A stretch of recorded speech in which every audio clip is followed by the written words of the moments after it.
کے ساتھ کیا کیا؟ یہ کون سی قوم تھی؟ یہ کہاں پر آباد تھی؟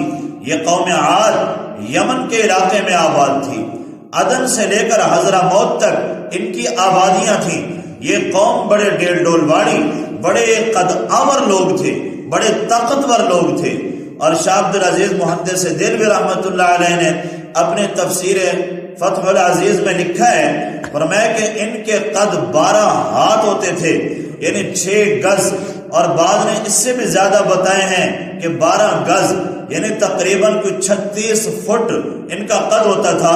اتنے بڑے قداور، اور پھر یہ ایک ہاتھ سے درخت کو اکھیڑ کر پھینک دیتے تھے۔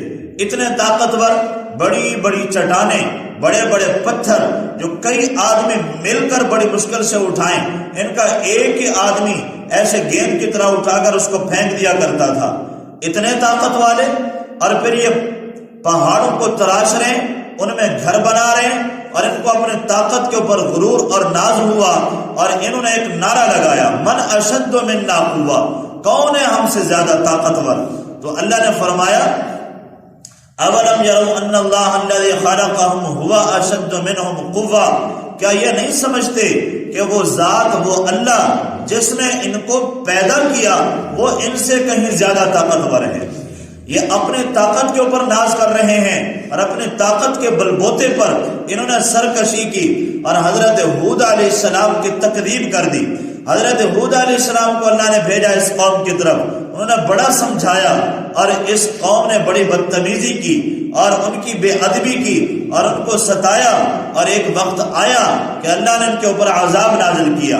وَأَمَّا عَادٌ فَأُهْلِكُوا بِرِيحٍ صَرْصَرٍ عَاتِيَةٍ سَخَّرَهَا عَلَيْهِمْ 7 لَيَالٍ و8 أَيَّامٍ حُسُومًا فَتَرَى الْقَوْمَ فِيهَا صَرْعًا كَأَنَّهُمْ أَعْجَازُ نَخْلٍ خَاوِيَةٍ فَهَلْ تَرَى لَهُم مِّن بَاقِيَةٍ۔ فرمایا کہ قوم عاد ہلاک کر دی گئی سخت ٹھنڈی زناٹے دار ہوا کے ذریعے، جو اللہ نے ان کے اوپر چلائی۔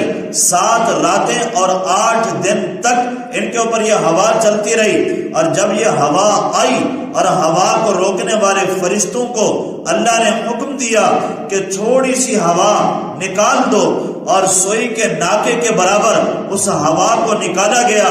وہ اتنی تیزی کے ساتھ آئی کہ جیسا کہ ایک طوفان بن کر آتا ہے، اور درخت اکھڑ کے ادھر الٹے جا رہے ہیں اور ان کو اکھاڑ کے پھینک دیا، عمارتیں اکھاڑ کے پھینک دی، دیواریں گر رہی ہیں، اور لوگ فضا کے اندر ایسے اڑ رہے تھے۔ اللہ نے ان کو اٹھایا، ہوا نے ان کو ایسے اٹھایا جیسا کہ چیلیں فضا میں اڑ رہی ہوں، جیسا کہ پرندے فضا کے اندر اڑ رہے ہوں، ایسے بڑے قد آور، بڑے طاقت والوں کو اللہ نے اٹھایا۔ فضا کے اندر ہوا نے ان کے سر آپس کے اندر ٹکرا دیے، اور پھر ان کے سر الگ کر دیے، دھڑ ان کے الگ کر دیے، اور یہ 7 راتیں اور 8 دن بدھ کی صبح کو عذاب شروع ہوا، اور اگلے بدھ کی شام کو جا کے ختم ہوا۔ 7 راتیں اور 8 دن مسلسل یہ عذاب چلتا رہا، اور پھر اللہ نے ان کے سر ٹکرا کر زمین پہ ان کو پھینک دیا، اور فرمایا کہ کأنہم اعجاز نخل خاویہ، فرمایا کہ ایسے پڑے ہوئے تھے جیسا کہ کھجور کے کھوکھلے ٹھنڈ ہوتے ہیں اور کھوکھلے تنے ہوتے ہیں۔ اب مفسرین یہ فرماتے ہیں یہ تشبیہ کس چیز کے اندر ہے؟ بعض مفسرین تو یہ فرماتے ہیں ان کے لمبے قد کے اندر تشبیہ ہے، اور کھوکھلے ہونے کے اندر تشبیہ ہے۔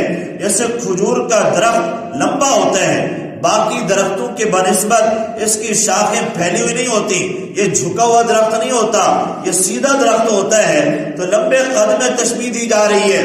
اور بعض مفسرین نے فرمایا کہ نہیں، لمبے قد میں تشبیہ نہیں ہے، اس لیے کہ ان کے قد تو کھجور کے درخت سے بھی کہیں لمبے تھے، اس سے بھی کہیں بڑے تھے، تو پھر یہ تشبیہ کس چیز میں ہے؟ ان کے سروں کو تشبیہ دی جا رہی ہے کھجور کے درختوں کے جڑ اور ٹھنڈ کے ساتھ، کہ وہ جیسے گولائی اور موٹائی کے اندر ہوتا ہے، ان کے سر بھی ایسے پڑے ہوئے تھے کہ دھڑ سے جدا ہوئے پڑے تھے۔ اور اللہ نے پھر سوالیہ انداز میں پوچھا، فَهَلْ تَرَى لَهُم مِّن بَاقِيَةٍ، کیا آپ نے ان میں سے کوئی باقی رہنے والے دیکھے؟ شاید کوئی بچ گیا ہو، کوئی غار میں چھپ گیا ہو، کوئی جزیرے میں چلا گیا ہو، اور کوئی پہاڑ کی اندر چھپ گیا ہو۔ کوئی اپنے گھر کا دروازہ بند کر کے بیٹھ گیا ہو. انہوں نے ایسا کیا بھی تھا عذاب سے بچنے کے لیے، لیکن عذاب نے ان کو غاروں کے اندر سے اکھاڑ لیا، ان کے دروازے اکھاڑ لیے اور اندر سے نکال لیا. تو شاید یہ کفار مکہ یہ سمجھ رہے ہوں کہ اللہ کیسے ساری انسانیت کا حساب لے گا، اتنی بڑی مخلوق کیسے اللہ ان پر عذاب دے گا، کیسے حساب کتاب کرے گا، تو یہ اللہ کے گرفت میں کیسے آئیں گے. تو اللہ نے فرمایا ایسے آئیں گے جیسا کہ قوم عاد اللہ کی گرفت میں آئی، جیسے قوم سمود اللہ کی گرفت میں آئی. اور آج تک ان کے کھنڈرات اور وہ نشانات اب بھی باقی ہیں. اور اللہ فرماتے ہیں کہ آتے جاتے یہ دیکھتے نہیں ہیں کہ عبرت حاصل کرتے. جب یہ ملک شام میں جایا کرتے تھے ان کے یہ کھنڈرات وہاں پر اب بھی موجود ہیں. یمن کے علاقے میں عدن سے حضرموت تک احقاف ٹیلوں کو کہتے ہیں، یہ ٹیلوں والی زمین یہاں پر یہ قوم آباد تھی. تو فرمایا کہ الم تری کیف فعل ربک بعاد ارم ذات العماد، وہ ارم جو ستونوں والے تھے، یعنی وہ قوم عاد. یہ ارم کون تھا؟ اس میں دو قول ہیں. ایک یہ ہے ان کے باپ دادا کی نسل میں ایک شخص کا نام ارم تھا جو حضرت نوح علیہ السلام کا پوتا تھا. نوح علیہ السلام کا یہ پوتا ہے ارم، پھر ارم کا پوتا ہے عاد، اسی کے نام پر یہ قوم عاد ہے، یہ اسی کی نسل ہے. اور پھر اسی ارم کا ایک اور پوتا تھا سمود، اسی سمود کے اوپر دوسری قوم سمود ہے. تو گویا کہ یہ نوح علیہ السلام کی ہی نسل میں ہے، تین واسطوں کے ساتھ چوتھی پشت میں یہ دو قومیں ہیں کہ نوح علیہ السلام کی کشتی میں جو لوگ سوار تھے انہوں نے نجات پائی کوہ جودی پہاڑ پر، اور پھر وہی قوم آگے پھیلی تو اسی سے قوم عاد اور قوم سمود وجود میں آئی. تو یہ ارم جو ستونوں والے تھے. اب ستونوں والے کیوں کہا؟